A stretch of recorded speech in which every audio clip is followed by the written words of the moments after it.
Assalamualaikum warahmatullahi wabarakatuh. Nama saya Rahmi dengan NIM S1 S1240048. Saya akan mempresentasikan hasil pengerjaan saya pada tugas mata kuliah statistika dengan judul penelitian analisis faktor-faktor yang mempengaruhi waktu tempuh perjalanan menggunakan regresi linear berganda berbasis data dari Google Maps.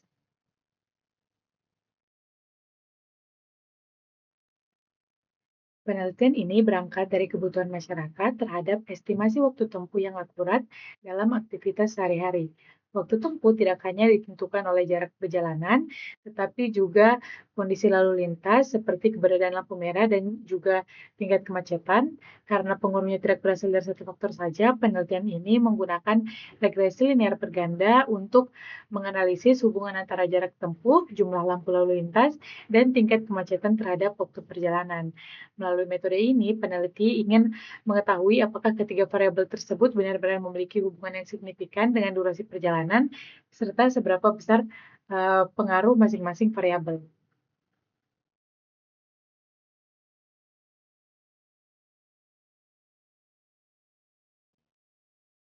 Di sini dijelaskan bahwa jarak memiliki hubungan langsung dengan waktu tempuh, di mana semakin jauh suatu rute, maka semakin lama pula waktu yang dibutuhkan.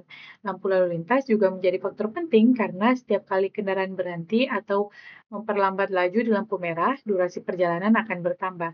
Sementara itu, kemacetan menggambarkan kepadatan kendaraan di jalan yang secara teori memperlambat pergerakan dan meningkatkan waktu tempuh.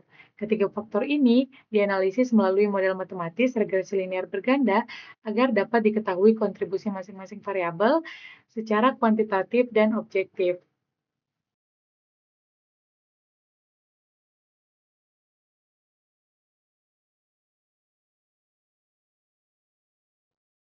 Variabel yang diamati meliputi waktu tempuh dalam satuan menit, jarak dalam kilometer, jumlah lampu merah yang dilewati, serta tingkat kemacetan berdasarkan warna lalu lintas pada Google Maps.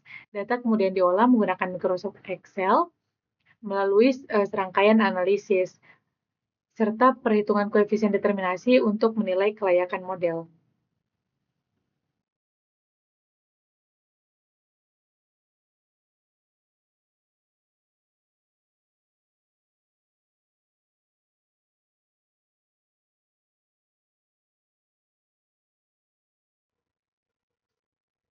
Hasil penelitian menunjukkan bahwa model regresi yang terbentuk adalah Yatopi sama dengan 4,2136 tambah 1,537 X1 tambah 1,4952 X2 kurang 1,1582 X3. Persamaan ini menunjukkan bahwa jarak dan jumlah lampu merah memiliki pengaruh positif terhadap waktu tempuh. Artinya, semakin jauh jarak dan semakin banyak lampu merah yang dilalui, semakin besar waktu perjalanan yang dibutuhkan. Namun, variabel tingkat kemacetan justru memiliki koefisien negatif dan tidak signifikan. Hal ini kemungkinan disebabkan oleh karakteristik data. Dari hasil perhitungan diperoleh nilai koefisien determinasi atau R kuadrat sebesar 97,16% yang berarti model ini mampu menjelaskan hampir seluruh variasi waktu tempuh dengan baik. UGF juga menunjukkan bahwa model signifikan secara simultan sehingga ketiga variabel bersama-sama berpengaruh terhadap waktu perjalanan. Namun ketika diuji secara parsial menggunakan uji T, hanya jarak dan jumlah lampu merah yang signifikan, sementara kemacetan tidak memberi pengaruh nyata dalam model berganda. Analisis perbandingan berbagai model regresi juga menunjukkan bahwa jarak merupakan variabel paling dominan dan konsisten memberikan pengaruh terhadap durasi perjalanan. Nah, yang dapat dilihat pada tabel berikut ini, dari tabel ini terlihat bahwa setiap model regresi memiliki kemampuan yang berbeda-beda dalam menjelaskan variabel independen terhadap waktu tempuh atau Y. Nah, dalam membandingkan berbagai model prediksi, di sini digunakan beberapa yaitu R-square, kemudian adjusted R-square, standar error, F-statistic, significance F, koefisien variabel, dan juga p-value. Penggunaan indikator-indikator ini menjadi penting karena setiap parameter memberikan gambaran yang berbeda mengenai kualitas model regresi.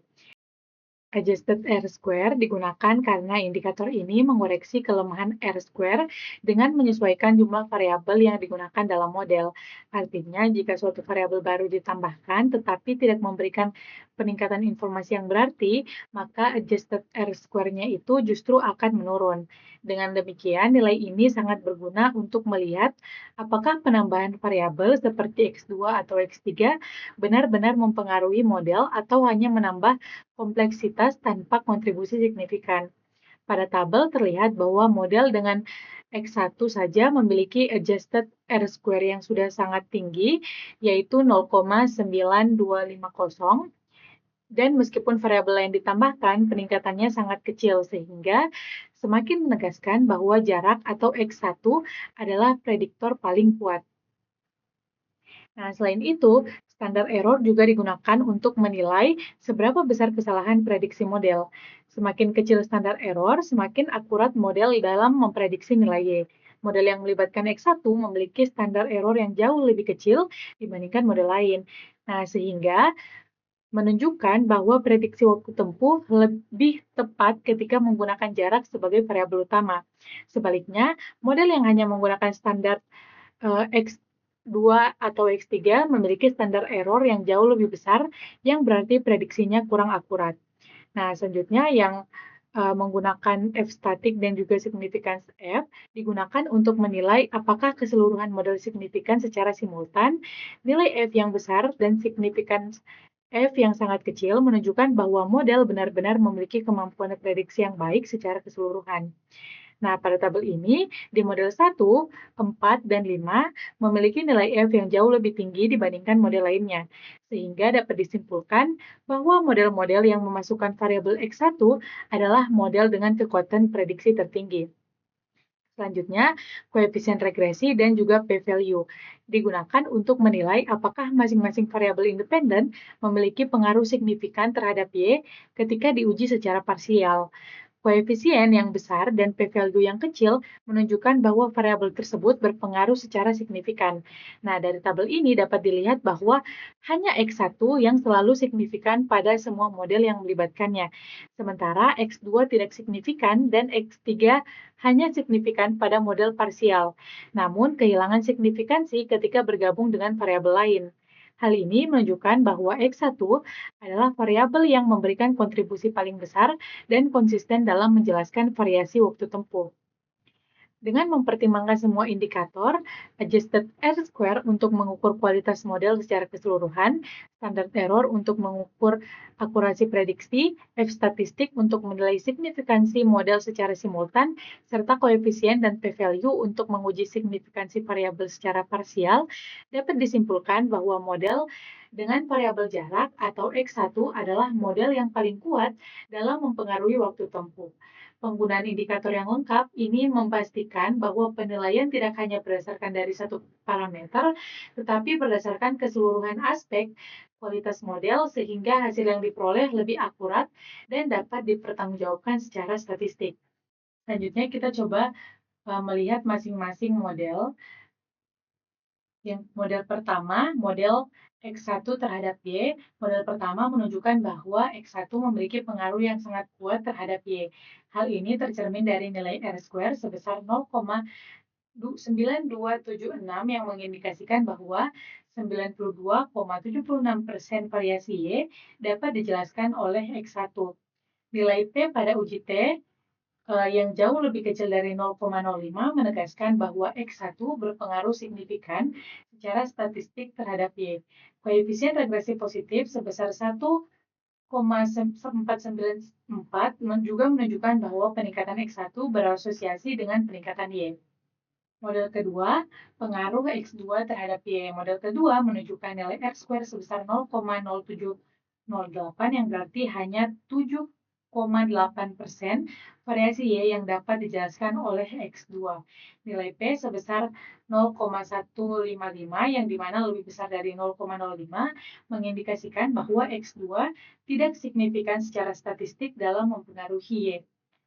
Selanjutnya, model ketiga pengaruh X3 terhadap Y, yang dimana model ketiga menunjukkan bahwa X3 mampu menjelaskan 14,22% variasi Y dengan nilai R-square-nya 0,142 dan nilai P sebesar 0,0399 yang dimana ini lebih kecil dari 0,05 yang menunjukkan bahwa X3 signifikan secara statistik meskipun kontribusinya relatif kecil. Koefisien regresi sebesar 1,810 menunjukkan pengaruh positif terhadap Y.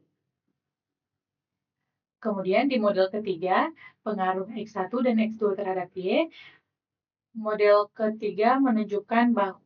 keempat menunjukkan nilai R-square sebesar 0,9359 yang berarti kombinasi X1 dan X2 mampu menjelaskan 93,59% variasi Y, namun berdasarkan hasil uji parsial, hanya X1 yang signifikan, sementara X2 tidak signifikan.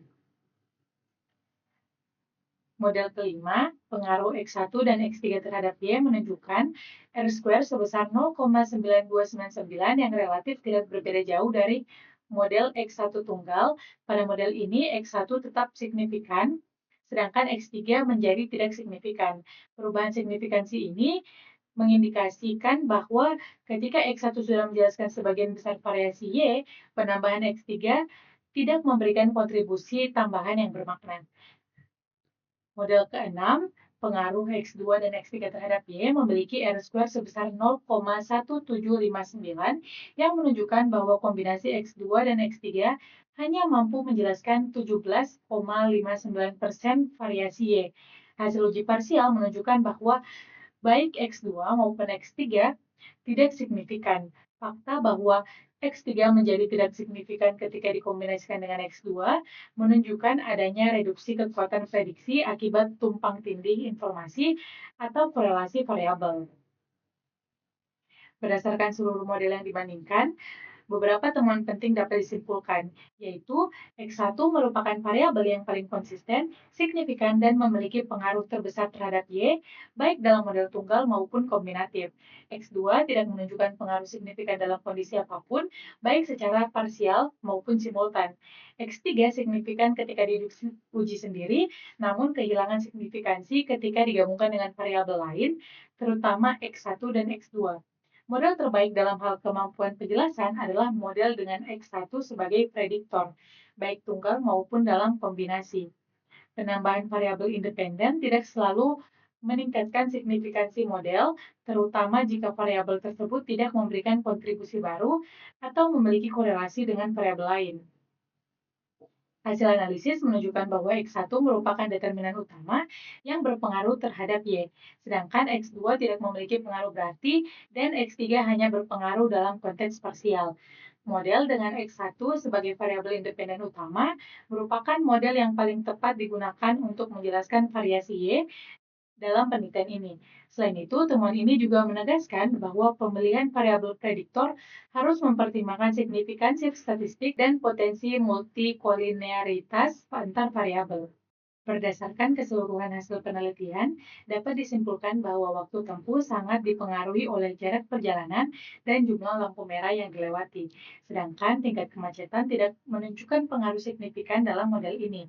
Meskipun demikian, kemacetan secara teori tetap mempengaruhi waktu perjalanan dan tidak terlihat secara signifikan pada dataset yang digunakan. Saya menyarankan agar penelitian selanjutnya menggunakan indikator kemacetan yang lebih akurat dan menambah jumlah sampel agar model yang dihasilkan semakin representatif. Selain itu, hasil penelitian ini dapat dimanfaatkan oleh pengguna jalan untuk merencanakan rute perjalanan dengan mempertimbangkan jarak dan hambatan lalu lintas agar waktu tempuh menjadi lebih efisien. Sekian penjelasan dari saya, lebih dan kurangnya mohon dimaafkan. Wassalamualaikum warahmatullahi wabarakatuh.